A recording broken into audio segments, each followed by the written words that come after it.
예. 안녕하십니까, 장기덕입니다. 오늘은 진짜 춥습니다. 예. 어제 기쁜 소식이 있었습니다. 헌법재판소에서 윤석열 대통령 탄핵안에 대해서 6차 변론이었습니까? 예, 어제였습니다. 어제 지금 몇 차인지 제가 그게 기억이 안 나는데요. 그런데 중요한 거는 저도 그 생중계를 봤습니다. 생중계를 보고 생중계를 봤는데 참 가관이었습니다. 받는 그 요점을 말씀드리면 곽종근 특전사 사령관 그 사람이 거기에 헌법재판소에 증인으로 들어왔습니다. 그래서 윤석열 대통령이 실제로 자기한테 전화를 해서 국회의원들을 끌어냈다고 자기가 맨 처음에는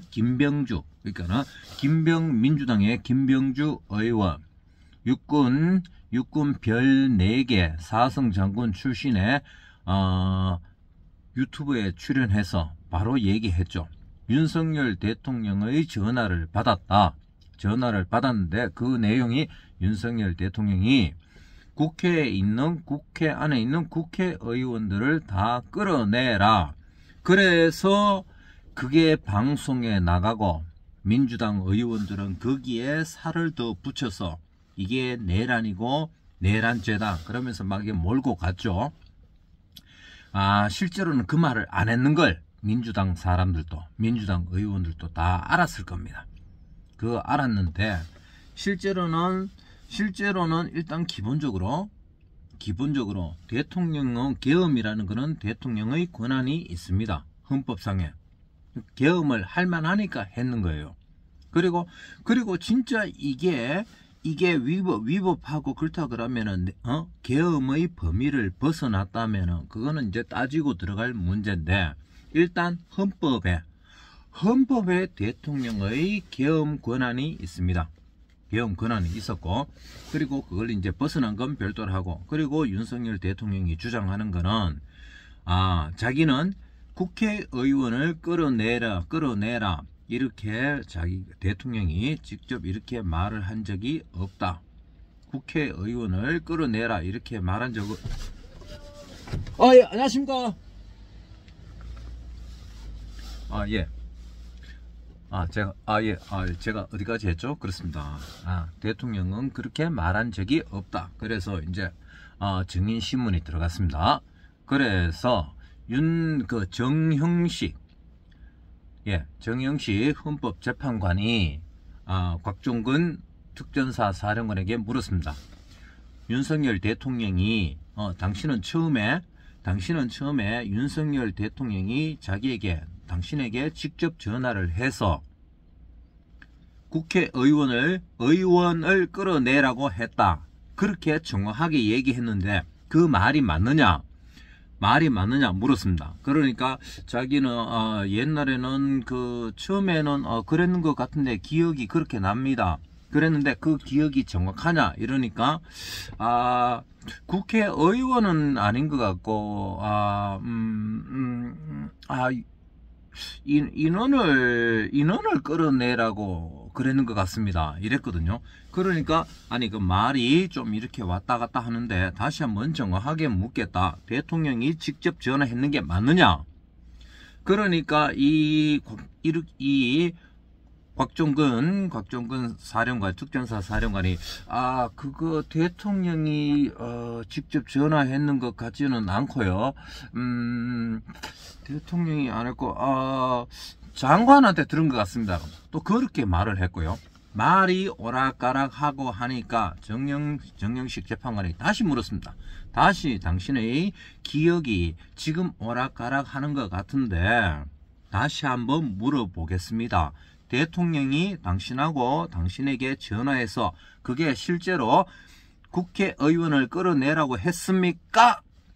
그러니까 곽종근 사령관이 그거는 아닌 것 같고요.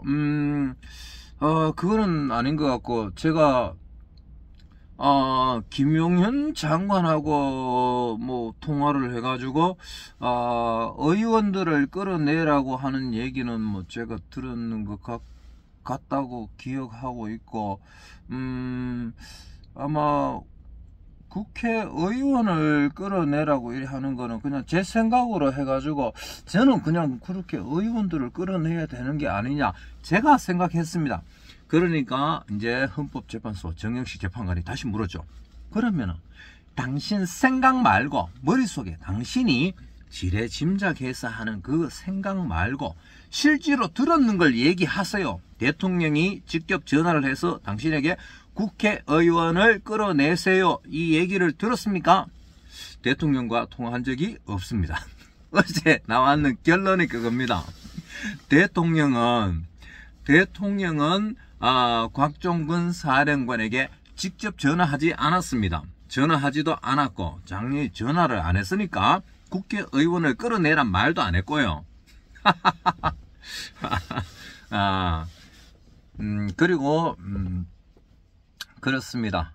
그리고 의원을 끌어내라고 한 적이 없고, 그것도 국회의원이 아니고요, 국회의원을 끌어내라고 말한 적도 없고, 그냥 요원. 왜 요원이냐, 요원을 끌어내라, 왜 그 말이 더 신빙성이 있느냐. 일단 보십시오. 비상계엄이 했습니다. 비상계엄이 처음에 했는데, 비상계엄이 이렇게 공포를 하고 이렇게 비상계엄을 실행했는데, 그러면 계엄군이 들어가잖아요. 계엄군이 들어가는데 국회 전체를 장악하려면은 김용현 장관이 뭐라 그랬냐면 최소 7천, 8천, 그게 안 되면은 최소 5천 명 이상의 병력이 필요하다. 그런데 윤석열 대통령은 그걸 안 하고 그냥 간단하게 빨리 끝내겠다. 그냥 뭐 하여튼 필요에 의해서요. 필요에 의해서 최소 병력으로 사람 다치지 않게 혼란, 폭동이나 혼란이 일어나지 않게, 그래서 빨리 간단하게 질서정연하게 계엄을 선포하고 계엄을 끝내려고 했습니다. 그러니까 5,000명을 투입하는 게 아니고 200명을 투입하는 거죠. 그리고 그 사람이, 군인들이 갔을 때 실탄도 안 가지고 갔습니다. 실탄도 안 가지고 가고, 자기들이 특전사 군인이라면 진짜 계엄을 한다고 하면 자기 군인들 목숨을 보호하기 위해서도 총을 가지고 갔죠. 실탄을 장전해서. 그런데 이번에는 실탄도 안 가지고 갔습니다. 군인들이 실탄도 안 가지고 가고, 무기도 안 가지고 가고, 그리고 특전사 군인이 국회의사당 안에 들어가도요, 국회의사당 안에 있는 수많은 몇천 명 사람들이, 1,000명 넘는 사람들이 있었기 때문에 오히려 그 사람들 때문에 요원들이 다칠까 싶어서 그냥 인원들 빨리 빼. 그리고 그거 아마 빨리 그게 시간이 됐겠죠. 그러니까 뺐습니다. 그래서 이번에 특별한 뭐 사고나 그런 게 없었고, 그리고 이 국회를 통제한다 그래서 그래도 통제를 했다고 해도요, 그래도 기본적으로 국회의원이나 신분증이나 뭐나 이런 거 확인하고 난 다음에 사람들 질서정연하게 다 국회 안에 보내지 않습니까? 다 보내주고 아무 문제가 없었습니다. 그러니까 지금은 일단 비상계엄은 정당했다. 비상계엄을 일으키는 이유가 부정선거 때문에 윤석열 대통령이 계엄을 했고, 그 계엄을 민주당이 이걸 내란으로 몰고 갔다. 내란으로 해서 헌법재판소 탄핵안이 가결돼서 헌법재판소에 탄핵 것을 올려서 지금 탄핵 심판 중이다. 여기에 선관위도 걸려있고 민주당도 걸려있고, 그리고 헌법재판소가 선관위를 적극적으로 보호해주고 있습니다. 헌법재판소도 걸려있고 조중동 신문도 걸려있고, 이 사람들도 민주당과 선관위를 지원사격해주는 그런 단체입니다. 이 사람들도 내란죄의 공범입니다. 진정한 내란. 그리고 KBS, MBC, SBS 방송국도 마찬가지고요. 이 사람들도 내란죄의 공범입니다. 그리고 정교조, 민노총, 이 사람들도 시위에 나가서 자기들의 행동으로 하면서 실제로는 지원 사격을 했죠. 행동대장으로서. 그리고 경찰 관련되는 경찰 이 세력들, 검찰, 그리고 대법원, 그리고 따지면은 우리나라의 모든 세력들 다 보면은 이번에 윤석열 대통령을 탄핵으로 몰아가고 있습니다. 그렇습니다. 일단 상황은 그렇고요. 상황은 그렇고 제가 오늘 말씀드릴 거는 탄핵의 핵심 증인이면서 그 사람이 헌법재판소에 가서 윤석열 대통령한테서 직접 전화를 받은 게 없다. 전화를 받아서 국회의원을 끌어내라 이런 얘기를 들은 적이 없다. 이걸 헌법재판소에서 증언을 했고, 증언을 하면서 기존에 대통령이 직접 지시를 내려서 국회의원을 끌어내리고 국회를 폐쇄시키라고 했단 말, 그래서 그걸 내란으로 몰고 가고 했는 거, 그게 지금 완전히 다 뒤집어졌다. 다 뒤집어졌습니다. 그래서 오늘의 한 줄 평, 이제 윤석열 대통령의 반격이 시작됐다. 우리의 진정한 대한민국이 이깁니다. 감사합니다.